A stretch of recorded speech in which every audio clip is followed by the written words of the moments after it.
Dan yang kebablasan, yang aneh, bukan hanya mengatakan bahwa maulid Nabi itu bid'atun hasanah, bahkan Muhammad Alwi Al-Maliki, salah seorang tokoh sufi yang paling jeke dan pembela utama bid'ah di tanah Jazirah Arabia di Makkah, beliau mengatakan peringatan malam maulid Nabi lebih utama malam Lailatul Qadar. Allahu Akbar. Lebih utama dari Lailatul Qadar dari sisi satu. Dia mengatakan maulid Nabi munculnya Rasulullah. Kalau Lailatul Qadar muncul karunia untuk Rasulullah. Mana yang lebih utama? Munculnya Rasulullah sama muncul karunia untuk Rasul? Satu. Maulid Nabi, malam maulid Nabi, munculnya Rasulullah sallallahu alaihi wasallam. Tapi Lailatul Qadar hanya turunnya malaikat-malaikat. Sekarang keluarnya Rasulullah. Rasulullah SAW dilahirkan, mana yang lebih utama dari turunnya malaikat? Otomatis kata dia, lebih utama lahirnya Rasulullah dari turunnya malaikat. Dan yang terakhir, kalau Lailatul Qadar kebaikan hanya khusus untuk umat Nabi Muhammad, kehadiran Rasulullah untuk seluruh umat manusia kafir wa mukminan. Untungnya bukan saya yang dikritik. Misalnya saya di posisi Muhammad Alwi Al-Maliki, saya panggil ente, sini blok. Ente, kalau mau ngomongin orang, pahami persoalannya. Orang yang ente omongin itu sebagai nakil atau sebagai mudda'i, sebagai orang yang membuat teori atau dia hanya mengutip. Kalau dia mengutip, kenapa ente maki-maki orang yang mengutip dan ente katakan bahwa dia yang membuat ucapan itu?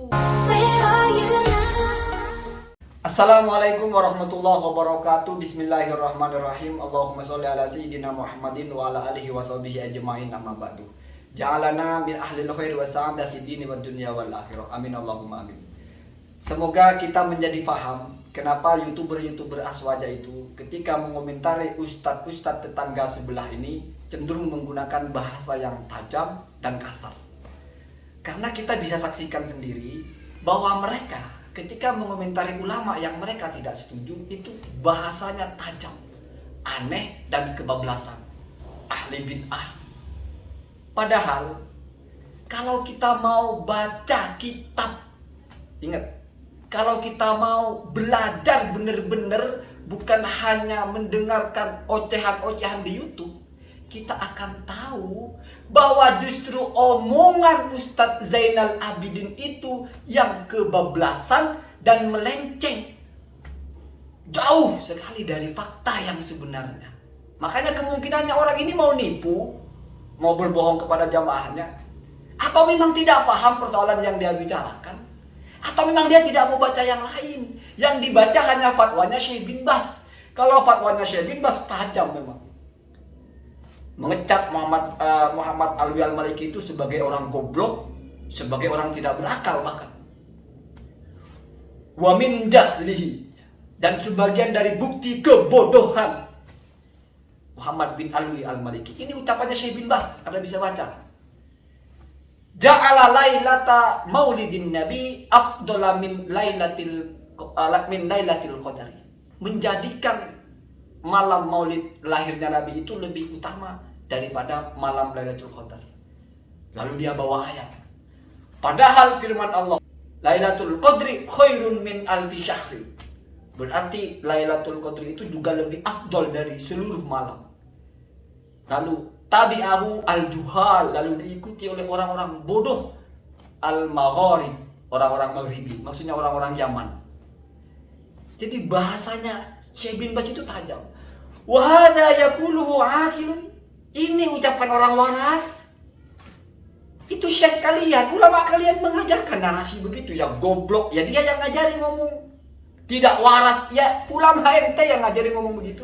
Di fatwanya hadza yaquluhu aqilun. Itu istifham inkar ya. Ini diucapkan orang waras. Memindahlihi dari kegoblokannya, kebodohannya. Padahal akan saya buktikan siapa yang goblok, Sayyid Alwi atau orang ini.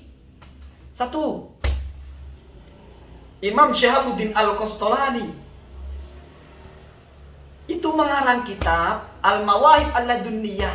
Di situ dia menjelaskan bahwasanya memang malam Maulid Nabi itu lebih afdol daripada malam Lailatul Qadar. Anda baca. Saya tidak perlu baca untuk kalian. Kalian kan tidak paham juga untuk apa saya baca. Saya tamparkan aja pampangan di situ. Yang menarasikan 3 alasan kenapa malam Maulid Nabi itu lebih unggul, lebih afdol daripada malam Lailatul Qadar, itu Imam Al-Qastolani. Artinya ratusan tahun sebelum Muhammad Alwi Al-Maliki mengutip itu. Bahkan lengkap dengan 3 alasannya persis. Yang pertama, malam Lailatul Qadar itu adalah yaumu nuzuli al-muqtah, turunnya anugerah. Kepada siapa anugerah itu? Kepada Nabi Muhammad. Jelas kita bisa paham bahwasanya yang menerima pemberian mesti lebih unggul daripada apa yang diterima. Maka malam munculnya pemberian tetap di bawahnya daripada malam munculnya yang menerima lahirnya Nabi. Satu. Yang kedua, malam Lailatul Qadar itu turunnya malaikat. Malam Maulid turunnya Nabi Muhammad. Ittifaq ijma' Nabi Muhammad afdal minal malaika, afdalul khalaik. Artinya munculnya Nabi Muhammad yang paling afdal lebih unggul malamnya daripada munculnya malaikat atau turunnya malaikat. Yang ketiga, Lailatul Qadar itu khusus orang Islam. Sementara Nabi Muhammad rahmatan lil alamin. Tiga-tiganya itu adalah kalamnya Al-Qastolani. Dalam kitabnya, kenapa ente begitu pede mengatakan itu adalah ucapannya Muhammad Alwi Al-Maliki hanya karena Muhammad Alwi Al-Maliki mengutip? Kenapa ente tidak mau baca? Jangan merasa bahwa fatwa Syekh bin Baz ini sudah mutlak benar gitu ya. Masa kita tidak bisa membedakan siapa yang menukil, siapa yang sodrul kalam, siapa yang menyampaikan narasi sebagai pemula dan siapa yang hanya menukil? Masa kita tidak bisa membedakan? Imam Al-Alusi dalam tafsirnya Ruhul Bayan menjelaskan ya, dalam Hawashi Ad-Durrul Mukhtar, di situ At-Tahawi menukil ucapan-ucapan ulama Syafi'iyah bahwa memang lebih afdal malam Maulid Nabi daripada malam Lailatul Qadar. Lalu disusul malam Isra dan seterusnya. Imam Asy-Syarwani dalam kitabnya Hasyiah Asy-Syarwani memberikan hasyiah kepada Tuhfatul Muhtaj. Tuhfatul Muhtaj itu memberikan syarah kepada Minhajut Thalibin karya Imam An-Nawawi. Ketika dijelaskan bahwasanya malam Lailatul Qadar itu afdalul layalin, kecuali kalau dibanding dengan malam Maulid Nabi. Artinya, malam Lailatul Qadar itu paling tinggi setelah malam Maulid Nabi. Sudah tahu begitu kok diceramahkan seolah-olah yang membuat ketetapan malam Maulid Nabi lebih utama dari Lailatul Qadar itu adalah Muhammad Alwi Al-Maliki, Pak. Untungnya bukan saya yang dikritik. Misalnya saya di posisi Muhammad Alwi Al-Maliki, saya panggil ente, sini blok sini. Ente kalau mau ngomongin orang, fahami persoalannya. Buka kepalanya itu. Fahami orang yang ente omongin itu sebagai nakil atau sebagai mudda'i. Orang yang ente komentari itu sebagai orang yang membuat teori atau dia hanya mengutip. Kalau dia mengutip, kenapa ente maki-maki orang yang mengutip dan ente katakan bahwa dia yang membuat ucapan itu?